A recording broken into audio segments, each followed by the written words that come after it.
think everybody in our house knows how to use a toilet brush correctly. There's only 2 of us and I'm fine. For example, the last time I pulled it out what is it called? Like the holder? Is it the holder? You know what I mean, don't you? Where the poo soup lives.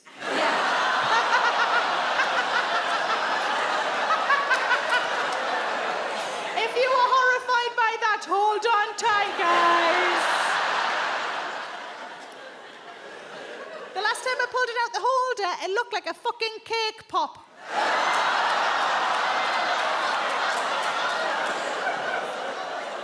Can't use that now, it's going to put more poo on the toilet. Also, how is he building it up so much? I have to stop doing that. I'm worried I'm going to put people off candy floss for life. How am I supposed to clean it when it's that bad, though? Is it like a hairbrush to have to comb it through? What about if I popped it in the dishwasher? No. I thought I could lie it flat on the top with all my vibrators and my big spoons.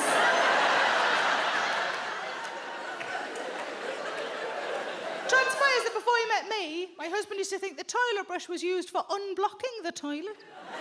Everybody knows if you need to unblock a toilet, you need a vacuum. No, not like a Hoover. Imagine Henry's face.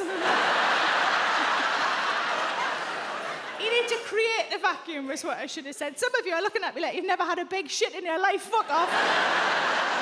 So now we've got a plunger in every room. Every bathroom, not every room. Just one by the side of the bed, just in case we're fucking and it gets stuck.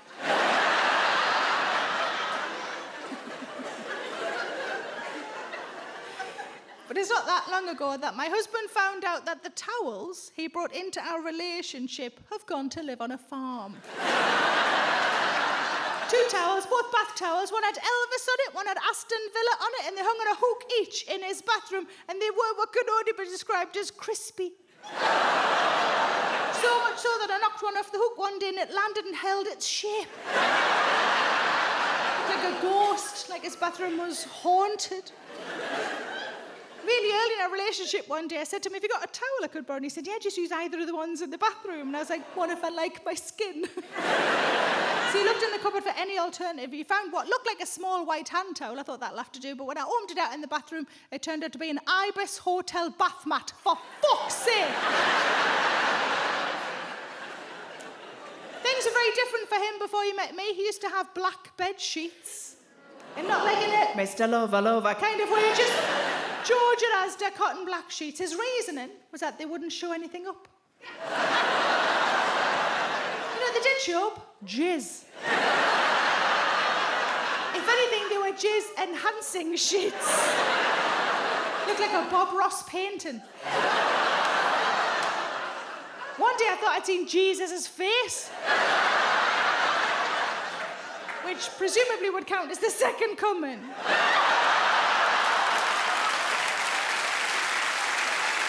But I found a house that I liked and I got a survey done and the survey came back and it meant nothing to me at all. But luckily I've got a friend who's a builder and he said, let me have a look at it and I'll put it into layman's terms for you. I said, smashing. Now give us a cheer if you own your own home. Give us a cheer if you rent. See, up until this point, I'd only ever rented, and I think there are phrases that mean nothing to those of us who rent that the rest of you understand. Because my friend, the builder, said, there is one thing you will need. I said, oh yeah, what's that? He said, you'll need a damp-proof course. And I genuinely said, I haven't got time to go to college.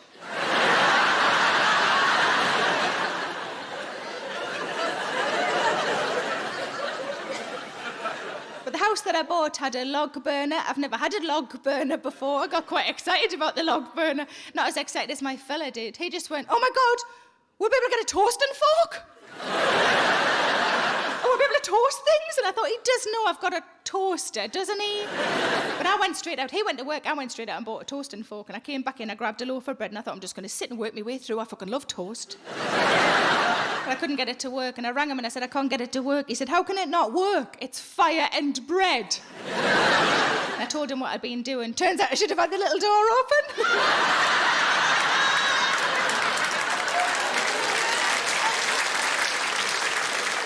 I might as well have been lying slices of bread on top of me radiators.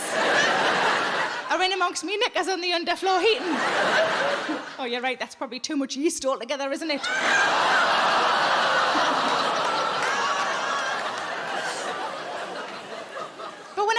flat to the house, I had bits and bobs of furniture, not much, but I had some stuff, and I was trying to work out what would best go where. And I said to me fella, God, I wish I had a tape measure. He said, what do you need a tape measure for? I said, I just want to know if that unit will fit in that alcove. And he said, well, I can sort that out for you. I said, I don't want you to move it. He said, no, I can work it out for you. And I said, have you got a tape measure? He said, no, but I've just got like an instinct about these things. And I thought, fucking instinct. Let's have a look at your instinct, pet. And I said, go on then. So this is genuinely what he did. He went like this.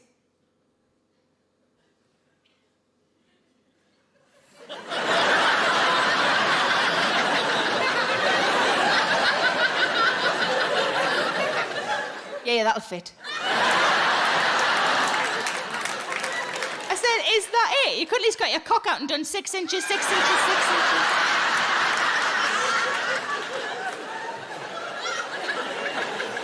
But you know, when you first move in somewhere that's new to you, you want to make a few changes, don't you? So it feels a bit more like yours. One of the things I really wanted, like my parents are both disabled and both getting on a bit in age, and I thought something that would be really good for when they come to stay would be a grab rail in the shower. I won't really notice it when I'm in the shower, but when they come to stay, that would be very useful for them. So I got a grab rail fitted in the shower. And like a month later, I had a friend round visiting, and I was showing around the house, you know, biscuit room, other biscuit room. Carefully, don't trip up on all the knickers and bread. We got to the bathroom and I said, oh, look, I've had a grab rail fitted in the shower. And she went like this. Ooh, saucy.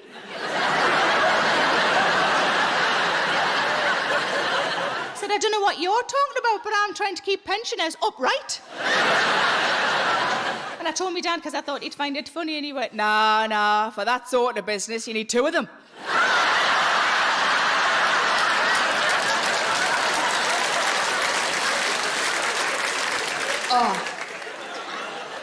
Oh.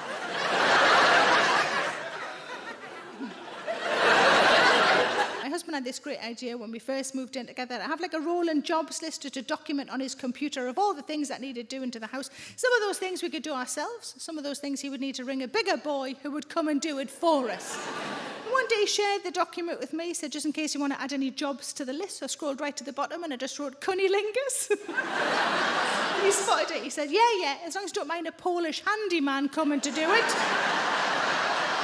And I said, not at all. He said, to be fair, it's sort of already on the list. It's just under clearing the gutters. But I've been married a long time, different men. Let's move on. And thinking a bit about relationships, I've got a theory, see if you agree with this. My theory is that most relationships are made up of one person who does chores as they see them arise, and another person who needs to be asked to do chores. Would you agree with that? Yeah? So I'm the doer in our family. My husband will do anything I ask, but does often need to be asked. So I found a way around this. If this is helpful in your relationship, please use it. I do not mind. What I do is I make every chore a challenge. So I say to him, bet you can't bring in all the shopping from the car in one go. And he goes, of course I can. He does it, and I tick it off my list. Hooray! I say, I bet you can't empty the dishwasher in less than 2 minutes. And he goes, I bet I bloody can. I use a stopwatch to make it more fun for him, you know. It's basically like a really domestic version of the Crystal Maze, where I am Richard O'Brien, or Richard Ayoade if you're very young, and my husband is in a big glass sphere. Also in the sphere is a washing machine and a tumble dryer. Against the clock, to win another month of marriage, he has to take clothes out of the washing machine and deduce whether or not they can be tumble dried. And it's not as straightforward as looking at the label, because nobody knows what the fucking symbols mean. There's only one symbol we all know, and I think the reason it's universal is because it's so damn important, and that's the hand one. We all know the hand one, don't we? Because that means wave goodbye to your lovely top, because it's about to get fucking shrunk. My friend's got a rounders bat down the side of her bed. For protection. But she's been told by a policeman that that's not allowed. It's classed as an offensive weapon. The only way she's allowed to have a rounders bat down the side of her bed is if it's accompanied by something it would normally accompany. So now she's got a rounders bat and a rounders ball as well. And I'm the same, because I've got a massive knife and a massive fork.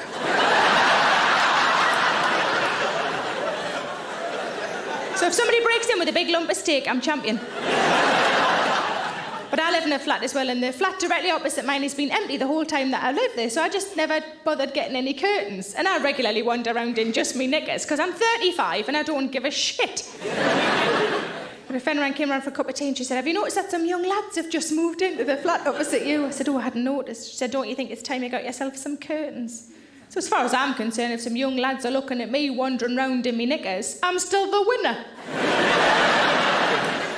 Are you an eager beaver or a late bloomer? If you're a late bloomer like me, then my new show is just for you. Late Bloomer is available now to stream and download from my website, sarahmillican.co.uk.